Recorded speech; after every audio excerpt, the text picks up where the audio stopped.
Ah, yes. Now, before we get into this video, there's some spiciness below with regards to the whole Lauren Chen Tenet media debacle, which I shan't go into on here, for obvious reasons, so do check that one out down below. But Anna Kasparian, the last face of sanity at the Young Turks, which, yes, believe it or not, that is an accurate statement, which considering their runtime is rather horrifying, but anyway, Anna's been making the rounds lately, again, amusingly, because whenever Anna goes viral lately, and by lately I mean roughly the last 2 or so years, she's having a go at some sacred cow of the left, usually in a way that annoys everyone, and tends to make Cenk anxious and rather nervous, which is always very good fun to watch. So, this is what she said. So what's the FBI supposed to do? Okay, hold on. You can't make an arrest there because other than making the threats, he hasn't done anything wrong yet. The threat is a crime. It's a terroristic threat. Okay, sure. But you have to have it locked in a locker that is not in your house, that is in a facility somewhere else, okay? I disagree. Yeah, I know, I disagree, Cenk. I know, okay. Okay, but Cenk, okay, look, you and I have a lot of these private conversations. So let me just ask you publicly, okay? As a Californian, as an Angelino, you know full well that right now there is a huge problem with what Karen Bass, the mayor of LA, has dubbed crime tourism, where people are literally coming here from other countries, okay? They're flying here on short-term visas. They're committing crimes, including invading people's homes to rob them as they are in their homes, okay?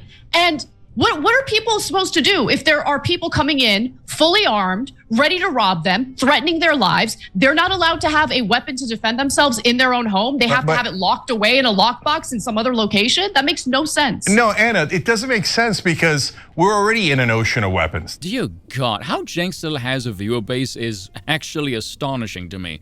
I think we should do a test for a functioning brainwave on anyone who still listens to him without the explicit purposes of taking the piss out of him. But anyway, a rare moment of sanity on TYT, and from a female no less, a double whammy. Now, let me say something about Anna, because as weird as this may sound, I actually have a bit of a sympathetic soft spot for Anna. Not because I find her attractive or anything, I mean, my word, there's many things about Anna that drive me completely insane. But it's because I see an earlier version of myself in her political mindset. In a strange kind of way, Anna and I are kindred spirits. Watch these 2 videos and I'll explain it. I mean, it's not right. There are certain issues that we've had for a long time. The drug war was a failure.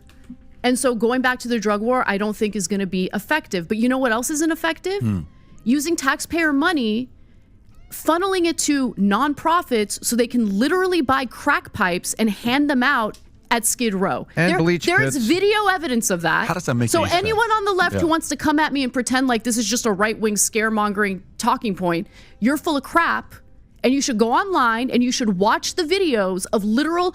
We spent $13 billion in Los Angeles alone last year to combat homelessness. You want to know where that money went? That money went to these trash nonprofits who have a bunch of executives making $500,000 a year. You're working for a nonprofit dealing with homelessness. That's my money. That's my parents' money. Okay? That is the hardworking people of California paying incredibly high taxes that go to what? So yeah, I'm sick of it. I'm sick of it. And honestly, just experiencing what I've seen on the ground in California has made me question a lot about left-wing ideology. Now, Argument of taxation is theft starts to resonate because you see how much gets taken out of your paychecks and you see your quality of life dwindle away year after year. I'm supposed to sit here and get real upset that the federal government doesn't have the kind of revenue that it could if they just tax us more and tax wealthier people more. What are you gonna do with the money? Are you gonna actually fight for policies that are gonna improve the lives of Americans? Okay, you wanna tout the infrastructure bill. What was the infrastructure bill? There's a provision in there that privatizes public infrastructure.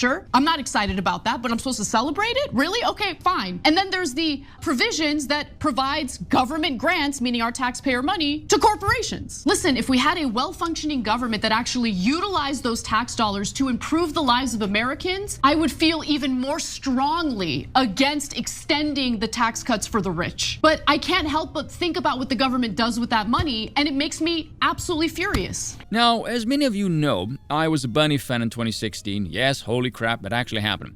I'm sure many of you are familiar with the phrase, if you're young and not a socialist, you have no heart, whereas if you're old and socialist, you have no head.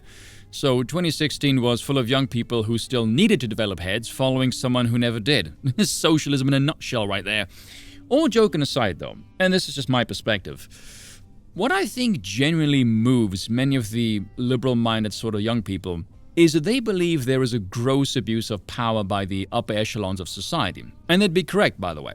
And from this foundational belief is where you can go in any number of directions. One of them is wildly, of course. It reminds me of a quote by Ledeen, who is secure in all of his basic needs, who has work, spiritual care, medical care, housing, food, occasional entertainment, free clothing, free burial, free everything. The answer might be nuns and monks, but the standard reply is prisoners.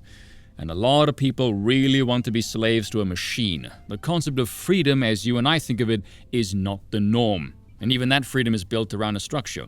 Those people just want more structure. And a friend of mine said to me a few days ago that more lefties are open to the monarchy pill than the right-wingers, which at least for America, I can sort of understand. Because if you listen to what liberals actually want, they desire this benevolent league of Robin Hood-esque kind of figures. Now this can maybe work on a smaller scale, when you have far less government, a kinship united by blood, language, religion, and love of land. But with this incomprehensibly large bureaucratic sloth presiding over millions in a bucket of poorly melted races, ethnicities, and belief systems, there is no way in hell. Now this moment to me is pivotal in what I would describe as the political growth cycle, because anyone who pays attention to politics knows this is a utopian fantasy. And once this sobering realization is locked in, that is the first step in reaching political adulthood. If you can make it to here, you are officially off the Democratic plantation, maybe even outside the mysterious Overton window in uncharted right-wing waters. How heretical you want to go from here, that is up to you. Most people will never reach this far. Hell, most people will be politically prepubescent forever. More so women than men, by the way. Cenk is a textbook moron in this regard, especially. I remember him a while ago. I think it was on one of Hard Bastard streams. Shout out to him, by the way. And Cenk said something along the lines of, no politician in his lifetime ever actually did what they ran on. He'd wishes he'd see one. How can you sit there and openly admit that the very basic axiom that your entire political system supposedly rests on, you have never ever seen come to fruition in the more than half a century you've been on this planet? The capacity to say that out loud and having no shred of self-awareness whatsoever to pause and go, maybe this is not a functioning system. Maybe something is quite wrong. Maybe everything I believe in is complete bullshit. Now, of course, given the circumstances and the variables involved in the scenario, I'm not expecting that to ever happen. But you can understand the sentiment. And Anna is no better in this regard either. In fact, listening to her talk about the bureaucracy, the waste of government spending, the corruption, in conjunction with her continuation of leftist beliefs, never mind the absurdity of advocating for any of this as the federal apparatus is well over $30 trillion in debt, how can anyone remain unexamined of this monstrous machinery that your whole worldview revolves around being benevolent for what reason, as you've spent the last few months speaking out against it at every turn, is nothing short of insane. And that's the surface analysis, by the way. If I want to go deeper, which you should if you can handle it, I have to ask a simple question. If you believe in representative democracy, that the politicians should do the will of the people, by what metric is the will of the people noble? And more importantly, what exactly is the force that powers that should? And don't tell me it's the Constitution, because that's a joke. South Africa is also a constitutional republic, and we have the same problems: bloated bureaucracy and an ungodly amount of corruption. You Americans have the exact same problem: humans. So pause for a moment and really think about this worldview. You are entrusting the ever-growing powers of the state to accrue resources by force, because that's the only way it can, and for some reason redistribute or invest them, for an ideal based on, aside from your own morality of because they should, what exactly?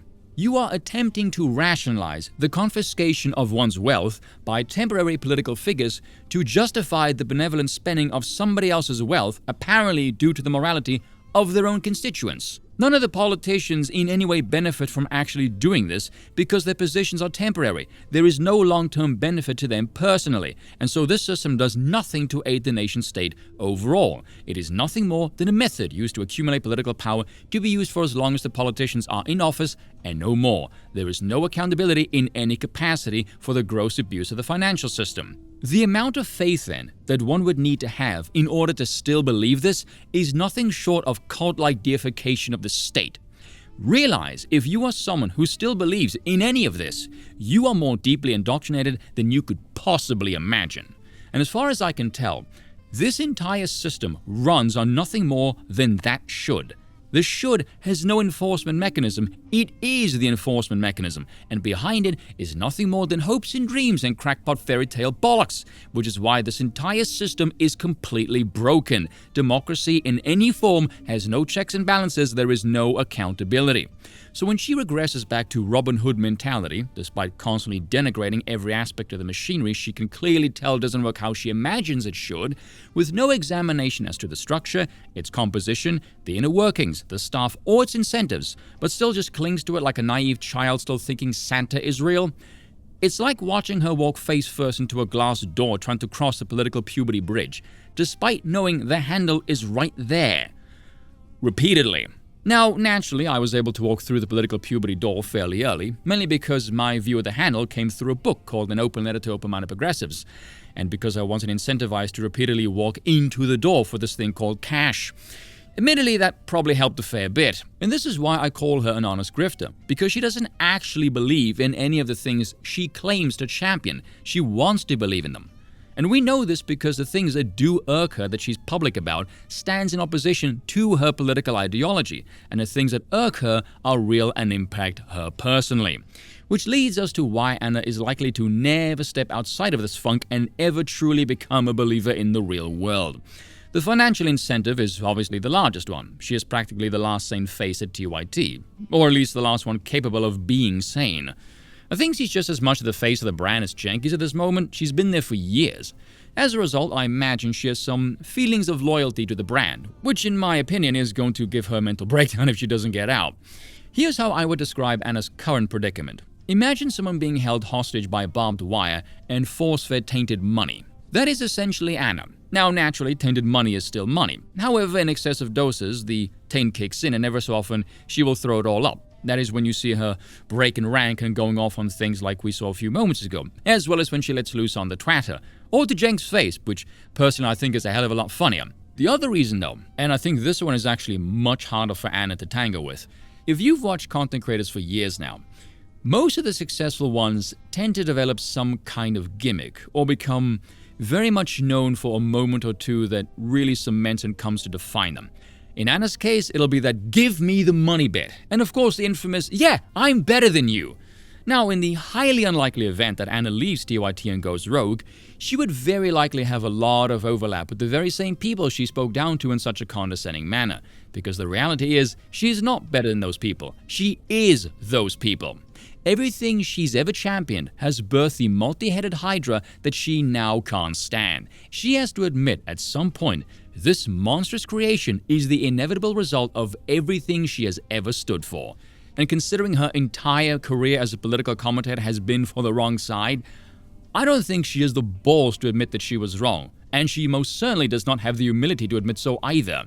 She will very likely remain forever at TYT, believing that the pain and scarring of that barbed wire is tolerable so long as the tainted money provides the balance. Because in her mind, leaving it might cut her so bad that she will bleed out, and thanks to her past behavior, very few will likely come to her aid. Whether or not that's true is not really relevant. It is up to her, and I think she's already chosen her fate. She'll be driven to the brink of insanity. Oh, and do remember to check out the other video as well, folks. Cheers for watching, and once again, I apologize for nothing.